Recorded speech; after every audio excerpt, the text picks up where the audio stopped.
The twin suns of Astra Haven shone bright across the rolling silver fields. The colony's domed cities glimmered in the distance, their crystal towers reflecting the light like a sea of mirrors. Beyond the main trade lanes and the busy spaceport, the cliffs of Azure Reach stretched toward the horizon. Here the air was calmer. The winds carried the scent of ocean salt, and large estates stood on the high rock with clear views of the water below. One such estate was the villa of Marlin Ridge. Marlin was not human. He belonged to the tall and pale-skinned race known as the Variks, known for their strict traditions and quiet neighborhoods. He had lived on this cliff for 12 years and had never grown fond of his human neighbors. Their songs were too loud, their gatherings too crowded, and their laughter too frequent for his liking. Today, his irritation reached its limit. From his wide glass balcony, he watched the villa across the ridge. It was a human home built in the old Terran style with broad steps, a high entrance arch, and gardens full of flowers from Earth's temperate regions. Today it was alive with activity. Dozens of guests in bright clothes moved across the courtyard. Floating service drones carried trays of food and drink. Musicians tuned instruments beside the great fountain in the center. Marlin narrowed his pale eyes. To him, this was not a celebration. It was disorder. Too many ships were parked along the ridge road. Too many voices carried through the air. He imagined all sorts of secret plans behind these cheerful faces. His people valued quiet order and formal greetings. Humans, in his mind, were unpredictable and perhaps dangerous in groups. He tapped his wrist console and opened a direct channel to the Sector 9 patrol. A calm, synthetic voice greeted him. He gave his name and reported what he called suspicious human activity at the villa across the ridge. His voice was steady, but his mind raced with thoughts of what might be happening inside. He described the gathering as an unregistered assembly and mentioned the possibility of illegal dealings. The dispatcher took the report seriously. In the colony's current state, unregistered mass gatherings could be a security concern, especially with tensions rising between certain trade guilds. The dispatcher thanked Marlin for the information and said patrol units would be sent immediately. Marlin closed the call and stepped back inside his quiet home. The music from across the ridge seemed louder now. He told himself that he was doing his duty as a citizen of Astra Haven. He believed rules kept the colony safe. Still, he could not ignore a small flicker of satisfaction at the thought of the patrol arriving and restoring what he considered proper order. Meanwhile, across the ridge in the human villa, no one knew a call had been made. The air was filled with warmth and excitement. Guests greeted one another with hugs and wide smiles. Long tables were set under shade canopies where plates of colorful dishes were being placed. Above them, banners of white and gold rippled gently in the breeze. Children chased each other across the courtyard, while older guests shared stories of long journeys through the stars. Some had traveled light years to be here today. The sound of stringed instruments blended with the soft hum of conversation. The sea below crashed against the rocks in a steady rhythm that seemed to match the joy of the moment. At the heart of it all, a tall human woman stood speaking with her friends. She wore a gown of silver-white fabric that shimmered with every movement. Her dark hair was tied back with a golden clasp, and her eyes carried the calm confidence of someone used to being listened to. She was the bride, though to most of the galaxy she was known for something far greater than her upcoming vows. In the patrol station near the center of the district, Officer Kyle Trin received the assignment. Kyle was part of a mixed-species unit, trained to handle disturbances across Astra Haven. His second officer, a Saurian named Relth, read through the incoming report. The words suggested potential danger, and protocol demanded they respond at once. Kale moved quickly to the hangar where their patrol skimmer waited. It was a sleek craft designed for speed, with black and silver hull plating and bright signal lights along the sides. As the engines hummed to life, Kyle thought about the location of the call. Azure Reach was normally a quiet place. Any unusual activity there drew attention. The skimmer lifted into the air and swept over the shining city domes. The streets below were busy with late-day commerce, traders moving goods to storage bays and small craft heading for the docks.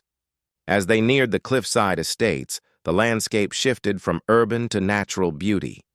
The ocean stretched into the distance, and gull-like skybirds wheeled overhead. Relth scanned the area ahead. Heat signatures from the villa matched the size of a large gathering. Energy readings showed no weapons but several high-power food processors and music amplifiers. This suggested a party or celebration, but protocol meant they could not make assumptions. As they approached, Marlin spotted the skimmer in the distance. A slow smile spread across his thin face. He stepped onto his balcony again and folded his hands behind his back, adopting the posture of a concerned but upright citizen. He imagined the patrol sweeping in, silencing the music and dispersing the crowd. Perhaps they would even discover some offense worth charging. At the same time, inside the villa, the bride was making her way toward the great entrance gate. She had been told that 2 more guests were arriving, and she wanted to greet them herself. The breeze lifted the edges of her gown as she stepped into the sunlight. She felt no concern. To her, the day was unfolding perfectly. The skimmer slowed as it reached the edge of the ridge. Its lights began to flash in the official pattern used to announce law enforcement presence. Guests near the entrance paused, unsure of the reason for the arrival. Some exchanged curious glances. Others began to move toward the source of the sound. Kyle guided the skimmer down toward the villa's landing space. He saw dozens of faces turned up toward them, some smiling, others puzzled. Music still played in the background, though a little softer now. He prepared to make a formal announcement and begin the standard security check. High above, Marlin leaned forward on his balcony rail. He waited for the moment when the patrol would march inside.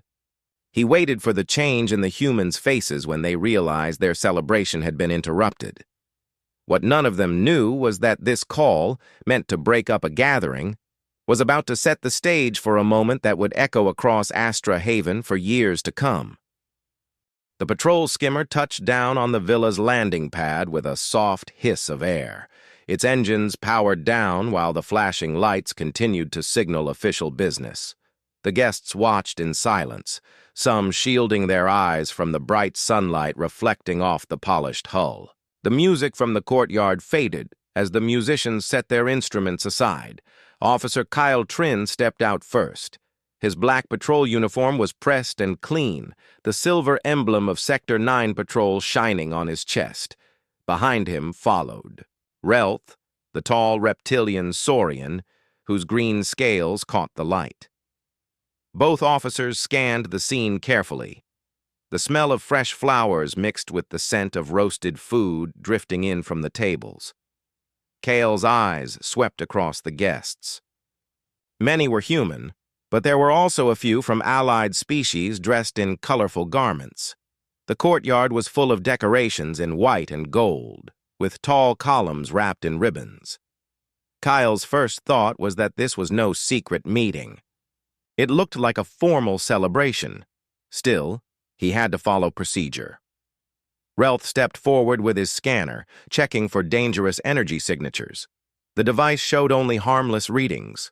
He gave Kale a slight nod, but they both knew the report had to be taken seriously until proven otherwise. The villa's main doors opened. The bride stepped through, her gown shining under the twin suns. The guests turned toward her as if her presence was the center of the day's gravity. She walked with a calm, steady pace, her eyes fixed on the patrol officers. There was no fear in her expression, only curiosity. Kale began to speak, giving the standard greeting of the Sector 9 patrol. He explained they had received a report of an unregistered gathering and needed to verify its nature. His voice was polite but firm. The guests listened, some looking confused, others exchanging whispers. The bride stopped a few steps away. Her voice was warm and clear as she welcomed the officers. She explained that this was her wedding day and that all guests were registered according to colony law. She added that the villa had submitted its event notice to the local council weeks. Relth checked his scanner again and then used his wrist console to cross-reference the event registry. Within moments, the file appeared on his display. The bride's name was Ilara Voss. Kale noticed the name and felt a jolt of recognition. He had heard it many times before in official briefings. Before he could speak, several guests began to smile knowingly. A murmur of excitement passed through the crowd. Someone called out that the bride was not only a citizen of Astra Haven, but also the planetary governor. Kyle turned his gaze back to her, now understanding the reason for the guests' proud expressions. On the balcony across the ridge, Marlon Ridge froze. He had been leaning forward, eager to see the patrol act. Instead, he saw the lead officer straighten in surprise and offer a respectful bow. The name Ilara Voss reached his ears, and he felt his throat tighten. The planetary governor was known, even among the Variks, as a skilled leader, one who had negotiated important trade agreements and brought peace between rival settlements. Kale spoke again, but his tone was different now. He apologized for the interruption and explained that they had acted on a citizen's report. He assured the governor that no harm was intended. Ilara's expression remained calm, but her eyes carried a sharp intelligence. She thanked the officers for fulfilling their duty, yet also remarked on the importance of verifying information before disrupting peaceful gatherings. The guests relaxed slightly, sensing that no conflict would take place. The musicians began to tune their instruments again, though the music had not yet returned in full. Ilara invited the officers to join them for a short while, offering them refreshments. Kale hesitated, knowing that patrol rules limited social engagement during an assignment, but Relth pointed out that staying for a moment could help confirm the harmless nature of the gathering. Marlon watched all this with growing unease. He stepped back into his home, the shadows of the room closing around him. He thought about his report, about how certain he had been that something unlawful was happening. He had expected approval, perhaps even praise for his vigilance. Instead, it seemed his call had placed him in a deeply uncomfortable position. In the courtyard, Ilara moved among her guests once more. She spoke briefly with Kyle and Relth, telling them of the day's events so far. Her voice carried the ease of someone used to leading without force. The guests gathered near the tables as servers brought out more dishes, the scents of spices and fresh bread filling the air. Kale noticed the way people greeted her, with genuine respect rather than fear. It was different from the formal, distant relationships he had seen between leaders and citizens in other colonies. Here it was clear that Ilara Voss inspired loyalty through trust.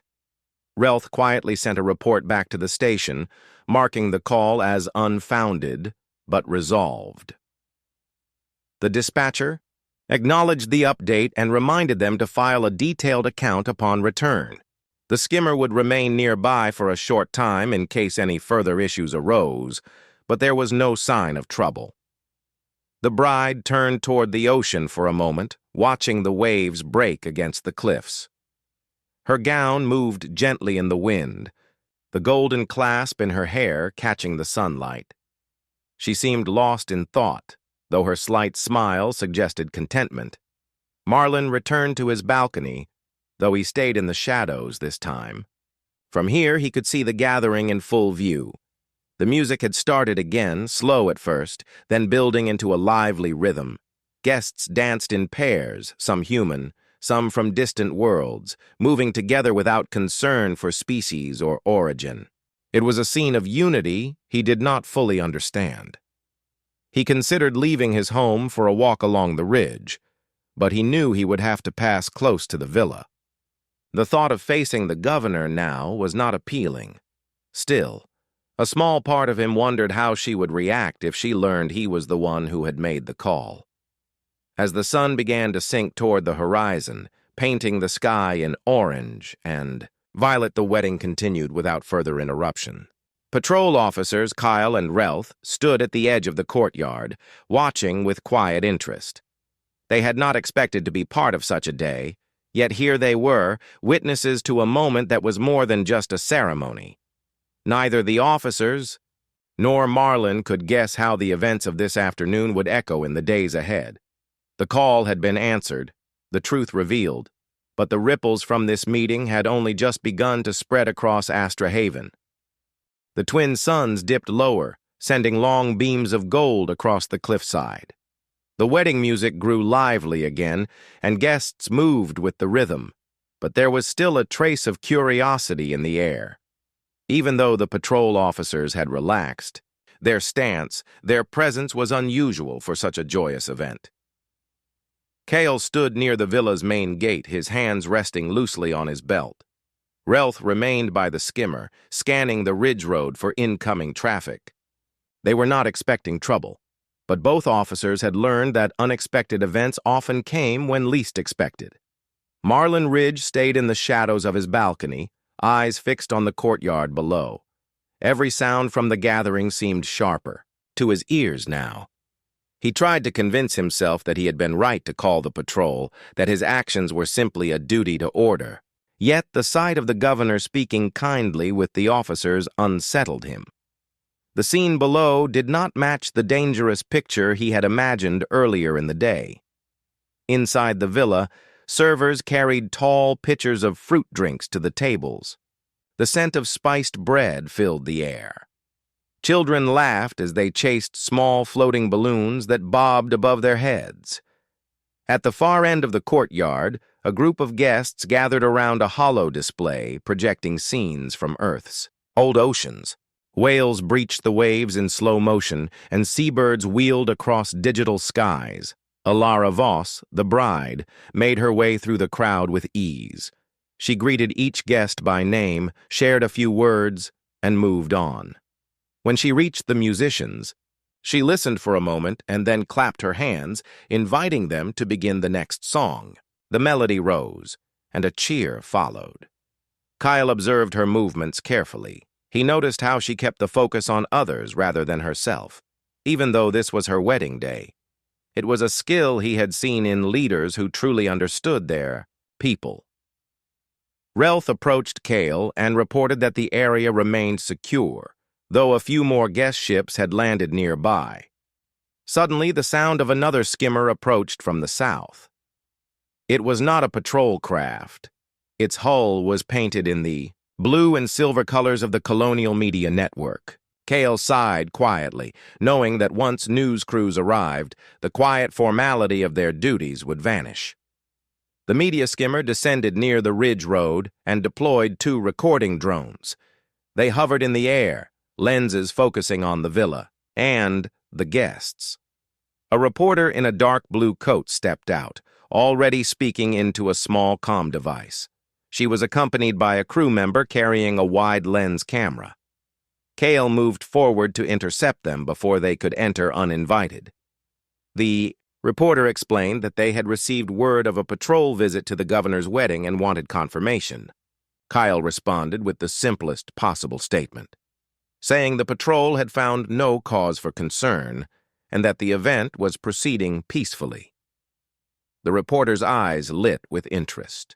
She asked to speak directly with the governor. Kyle hesitated, but knew that denying the request might create an unwanted story. He agreed to pass the message along. Alara listened to Kale's explanation with a calm expression. She nodded and said she would address them briefly. She stepped toward the villa, entrance where the reporter waited. The guests watched with quiet attention. The moment the drones focused on her, Alara's voice carried with ease. She welcomed the viewers of the Colonial Media Network and confirmed that the patrol's visit had been based on a citizen's concern.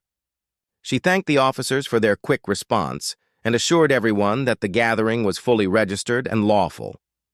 Then, with a smile, she invited the people of Astra Haven to remember that trust and understanding were the strongest foundations of any community.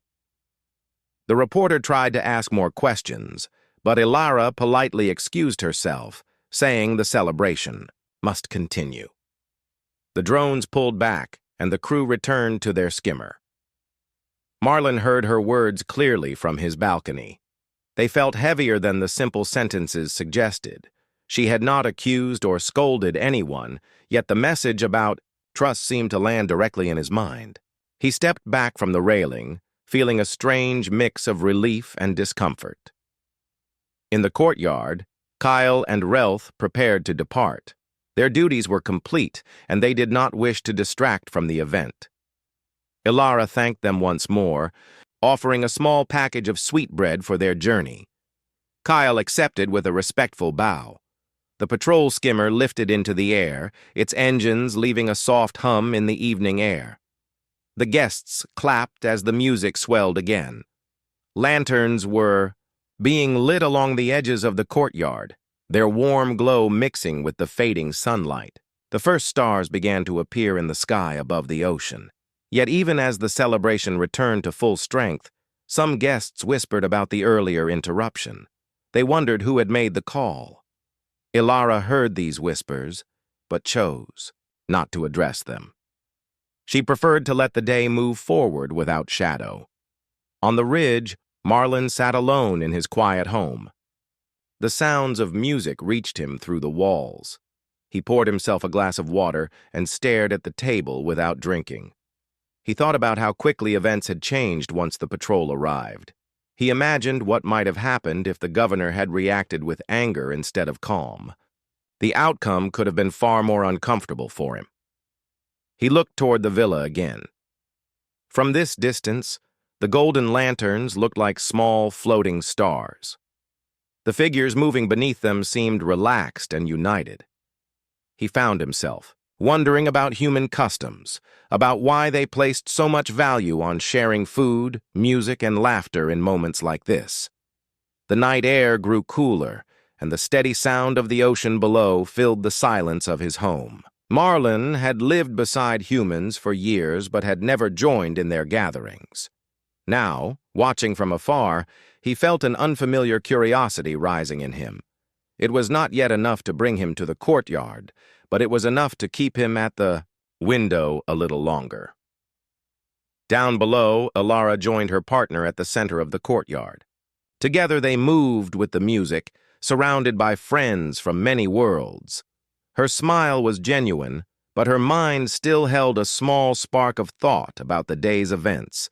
She knew this incident, minor as it seemed, was a reminder that the work of unity was never complete. The arrival of the patrol had been unexpected, but it had also given her a chance to show that strength could be paired with kindness. In that, she believed, humans had something valuable to share with the wider galaxy. The night sky above Astra Haven was now filled with stars. The twin suns had slipped below the horizon, leaving the cliffs bathed in silver moonlight. The wedding was in full motion, lanterns glowed across the courtyard, and the music floated.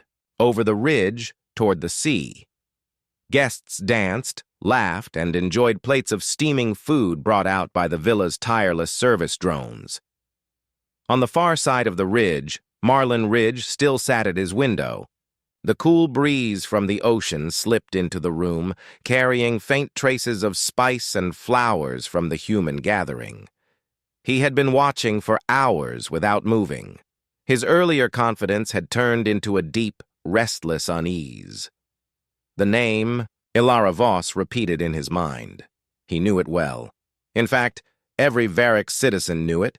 She was the youngest leader in Astra Haven's history, chosen by both human and alien voters for her ability to bridge divides. She had negotiated the water rights treaty between the coastal farms and the inland mining guilds. She had spoken before the Galactic Council about the importance of colony independence, and now she had stood in her own courtyard speaking with patrol officers without anger or accusation. The truth was undeniable. The person whose celebration he had tried to end was not only a respected citizen, but the very leader of the colony. In the courtyard, Ilara's partner raised a glass, calling for the guests' attention. The music faded, and everyone turned toward the center of the gathering. Ilara stepped forward, her gown glowing in the soft light. She thanked every guest for traveling from near and far to be with them. Her words were simple but full of warmth. She spoke about unity, friendship, and the rare chance to bring so many different worlds together in one place. She did not mention the earlier interruption. Yet, as she spoke, many guests could not help thinking about it. Some exchanged knowing glances, remembering the patrol's sudden arrival. To them, her calm tone was more proof of her strength as a leader. Outside the villa walls, several more media drones hovered at a respectful distance. News of the day's events was already spreading across the colony's public networks. Small groups gathered in plazas and public houses to watch the evening broadcasts. Many viewers smiled at the images of their governor dancing at her wedding, under the lantern light. Others discussed the strange fact that someone had reported the gathering as suspicious. At the patrol station, Officer Kyle Trin filed his report. In it, he confirmed that the event had been lawful and peaceful. His final note praised the governor's cooperation and hospitality. The file was entered into the official records, where it would remain for any future reference. Back at the villa, the celebration moved to the next stage. The courtyard tables were cleared, and a large display was set up at one end. It projected images of the couple's journeys, from their first meeting on the research station orbiting Farpoint, to the countless missions and diplomatic trips they had taken since. Laughter rose as friends pointed out shared memories on the screen. From his balcony, Marlon could see part of the display flickering in the night. He caught glimpses of Ilara shaking hands with alien leaders, walking through the marketplace of a desert world, and speaking before a hall full of representatives. These were not the actions of someone careless or reckless. They were the marks of a person deeply involved in the welfare of others. For the first time, Marlon felt the edge of doubt press against his certainty. Perhaps his idea of human gatherings had been too narrow. Perhaps noise and movement did not always mean danger. Still, the thought of approaching the villa filled him with hesitation. A sudden knock at his door startled him. Marlon rose, unsure who would visit at this hour. When he opened the door, a young human stood there holding a small covered basket. The visitor introduced himself as one of the villa's service crew and said the governor wished to share some of the wedding feast with all nearby neighbors. Marlon hesitated before accepting the basket. The human smiled politely, then returned toward the villa. Marlon closed the door and set the basket on his table. Inside, he found fresh bread, spiced vegetables, and a sweet fruit pastry. He stared at it for a long moment, realizing this was not the action of someone seeking revenge or embarrassment. This was an invitation, even if it came without words.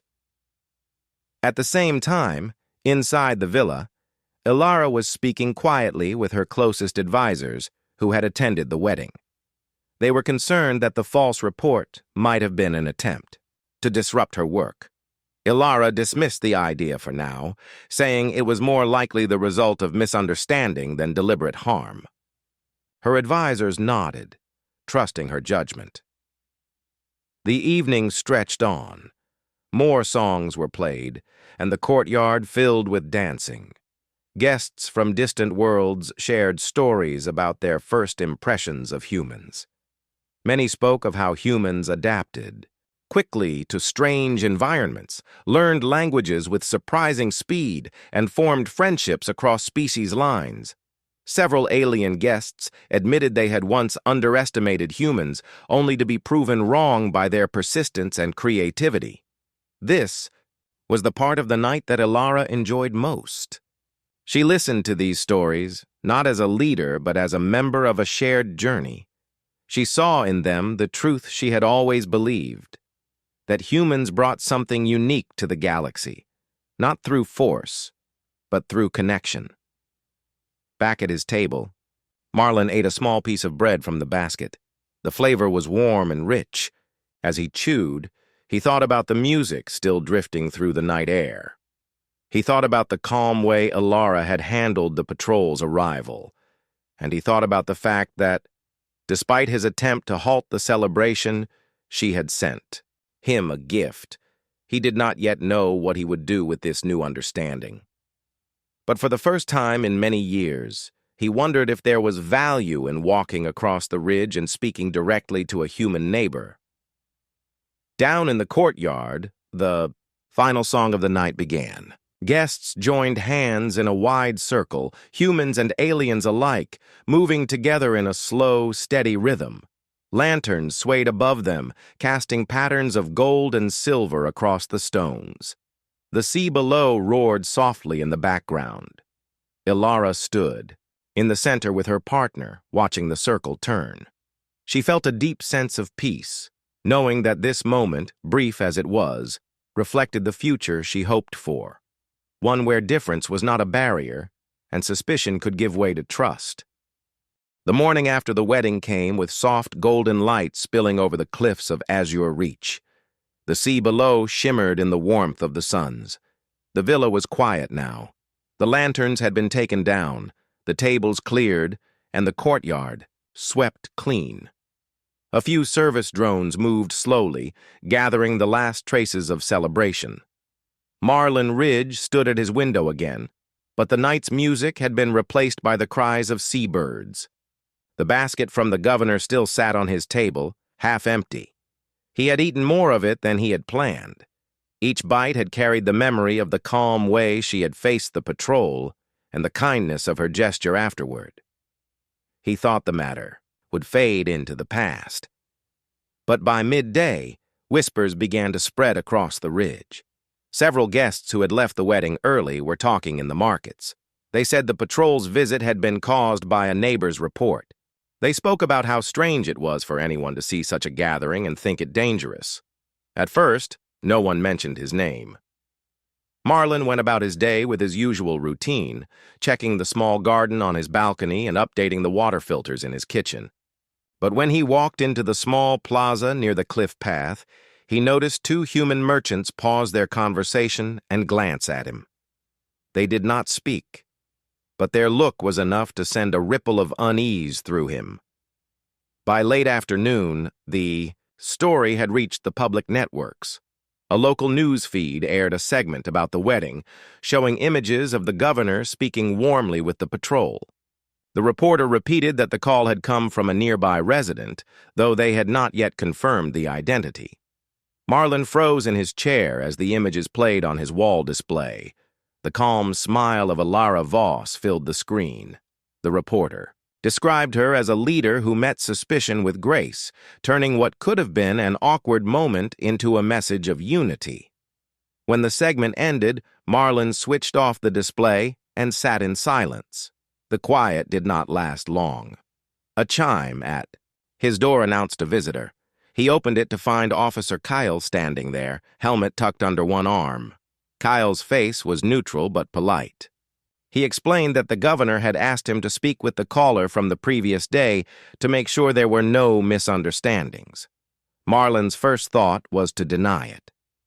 Yet as he looked at Kyle's steady eyes, the words would not form. Instead, he stepped aside and allowed the officer inside. They sat at the small table near the window. Kyle did not accuse or scold. He simply asked why Marlin had made the report. Marlin spoke slowly, explaining his discomfort with large gatherings, his fear of hidden motives, and his belief that strict order kept the colony safe. As he spoke, he realized how small his reasons sounded when set against the truth of the wedding. Kyle listened without interruption. When Marlin finished, the officer nodded and said the governor understood that caution could come from a place of concern, but she also believed caution should never replace understanding. He added that she had no intention of holding a grudge and had hoped Marlin might visit the villa to share a meal sometime. Marlin was silent for a long moment. The idea of stepping into that courtyard, surrounded by the very people he had suspected, made his chest tighten. Yet there was something in Kyle's tone that made it hard to refuse. He gave a small nod and said he would think about it. That evening, Ilara hosted a smaller gathering at the villa for family and close friends who had stayed overnight. Word spread quickly that she was also inviting nearby residents to drop by. A few curious Varrics neighbors arrived, greeting the humans politely. Marlin stood at his window, watching them walk up the ridge path. His feet moved before his mind had fully decided. He stepped out of his home, walked across the ridge, and stopped at the villa gate. A service drone greeted him and led him to the courtyard. The glow of small lanterns and the gentle hum of music filled the air. When he entered, conversations paused for just a moment. A few eyes turned toward him, but there was no hostility in them. Ilara rose from her seat and walked over. She wore a simple white robe instead of her wedding gown, yet her presence was the same. Marlin bowed slightly, unsure what words to use. Ilara thanked him for coming and offered him a seat at one of the tables. She spoke as if no tension had ever existed between them. The guests returned to their conversations, and the music continued. For the first time, Marlin sat at a human table. He tasted the food, listened to the laughter, and found that the noise was not as sharp or overwhelming as he had imagined. He spoke with a merchant about trade routes and with a musician about the old songs of Earth. The evening passed without the unease he had expected. When he finally stood to leave, Ilara thanked him again for coming. She said that trust was built in small steps and that sharing a table was one of the best first steps anyone could take.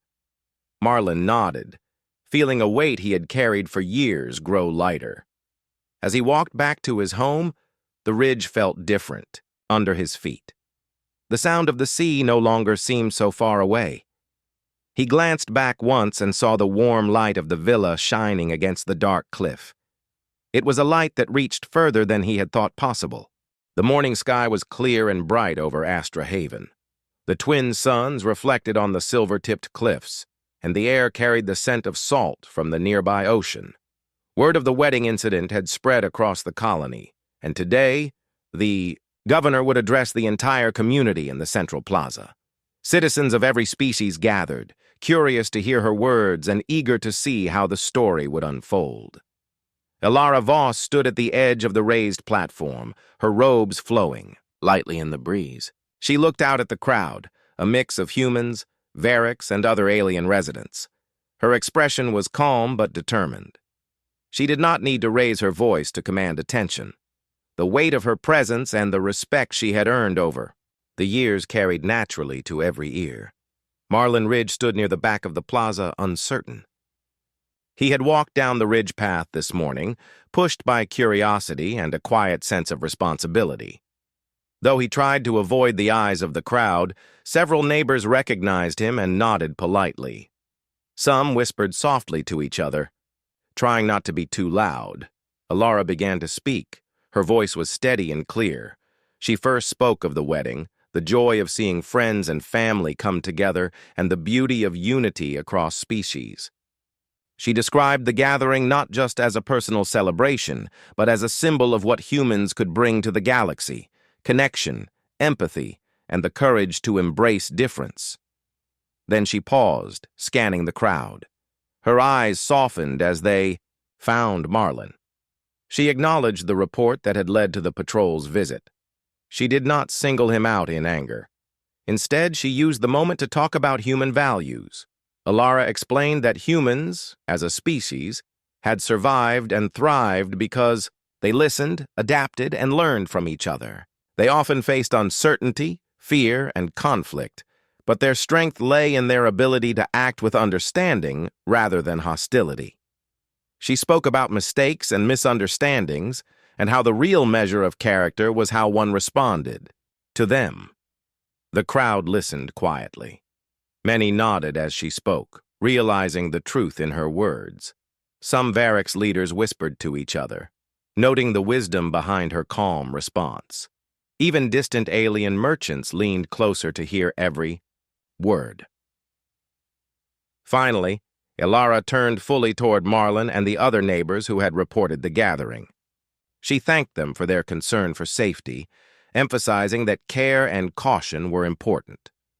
Then she encouraged everyone to remember that trust and dialogue could prevent fear from becoming conflict. Marlon felt heat rise to his cheeks. He had expected judgment, maybe even scorn. Instead, he felt a strange mix of relief and admiration. Here was a human, not only forgiving but teaching, guiding, and opening a door for understanding. After her speech, the plaza erupted in quiet applause. Hands clapped, voices cheered, and a few musicians struck up a celebratory tune. The atmosphere shifted from tension to community. Humans and aliens mingled freely, speaking openly about what had happened and what they could learn from it. Marlon moved slowly through the crowd. He found a small group of human children playing with Varric's pets, their laughter light and contagious. For the first time, he felt like an outsider could become part of the community without fear. Ilara moved among the crowd herself, greeting citizens, shaking hands, and offering words of encouragement. Her attention was genuine, not ceremonial. Each person she spoke to left the encounter feeling heard and valued. When she reached Marlon, she smiled warmly. "Thank you for coming today," she said. "Your presence shows a willingness to learn, and that is always the first step toward unity." Marlon nodded, struggling to find words. I understand now," he managed. "I see how my fear made me act before I thought. And I am grateful for your example." Ilara placed a hand lightly on his shoulder.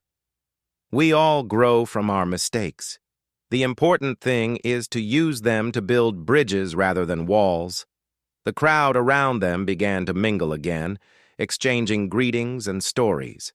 Marlon noticed that conversations were no longer filled with suspicion or judgment. People discussed shared experiences, trade ideas, and even plans for future gatherings. The city felt alive with curiosity and openness, a reflection of the values Ilara had described. Later, as the sun began to set, casting long orange and pink shadows over the plaza, Marlon walked along the ridge path back to his home. His heart felt lighter than it had in years. He looked down toward the villa, where the glow of lights still marked the site of the wedding and celebration. He realized that humans could inspire not through power or force, but through kindness, understanding, and courage. That evening, Ilara and her partner sat together in the villa courtyard, overlooking the sea. They discussed the day and how the response had strengthened the community. Every moment of hesitation, every act of care, and every decision to listen rather than judge had contributed to a greater understanding between humans and their neighbors. The stars began to appear in the sky. The twin moons rose slowly, their pale light reflecting on the waves below. In that quiet moment, the couple felt the magnitude of their influence. They were not rulers by force, but by example. Their choices could ripple across the galaxy, teaching patience, empathy, and the power of human connection. Meanwhile, Marlon returned to his home. He opened the window to the cool night air and looked out at the villa. The memory of the celebration, the lessons learned, and the human capacity for patience and understanding filled him with a sense of hope. He knew he had changed, and perhaps, more importantly, he knew that the community around him had changed too. In the days that followed, Marlon became more involved with the neighborhood. He joined communal activities, offered help to neighbors, and even shared stories of his own life experiences. Humans and aliens alike noticed his transformation. He was no longer the wary observer. He was an active participant in the shared life of the colony. Through this experience, the citizens of Astra Haven came to understand that humans were not just resilient because of their intelligence or technology. They were resilient because of their ability to forgive, to teach, and to inspire others to rise above fear and prejudice. And so, the colony thrived. Communities grew closer, distrust diminished, and friendships crossed the boundaries of species and culture. A single act of understanding had blossomed into something far greater than anyone had anticipated. Months passed since the wedding and the plaza gathering, Astra Haven had begun to transform.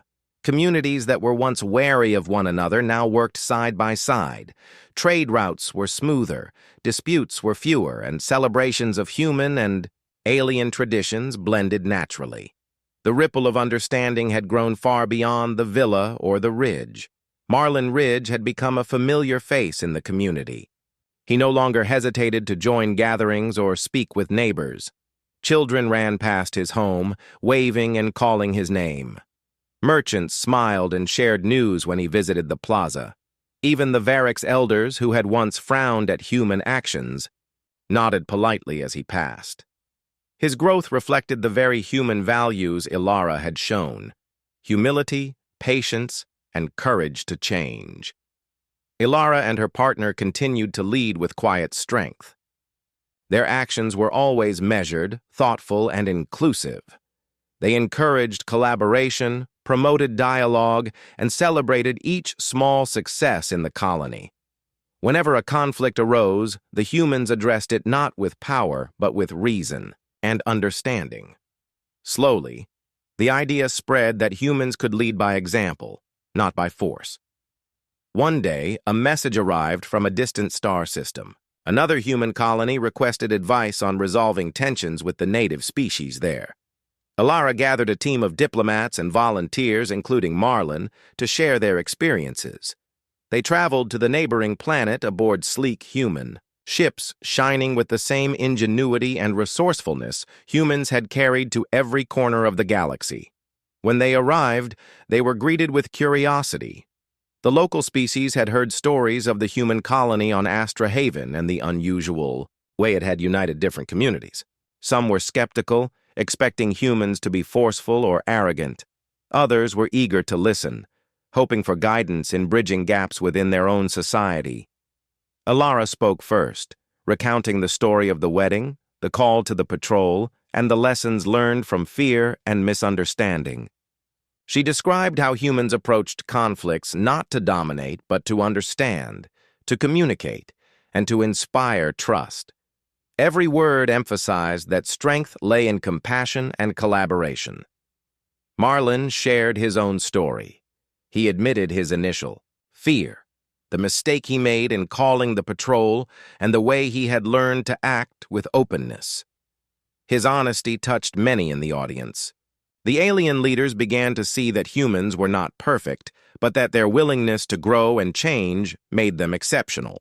Workshops followed, where humans and aliens shared traditions, problem-solving techniques, and strategies for cooperation. They built structures together, planted shared gardens, and celebrated small festivals. The alien residents were surprised at how naturally humans could inspire teamwork and loyalty without coercion. Back on Astra Haven, the ripple effect was evident. Trade increased, learning centers flourished, and interspecies teams developed. New technologies that benefited everyone. What had begun as a simple act of understanding during a wedding had evolved into a model for peaceful coexistence across multiple worlds. One evening, Marlon sat at his balcony, gazing at the twin moons rising over the ocean. The sound of distant music from the villa floated on the wind. He realized how much he had changed. Fear no longer guided his decisions.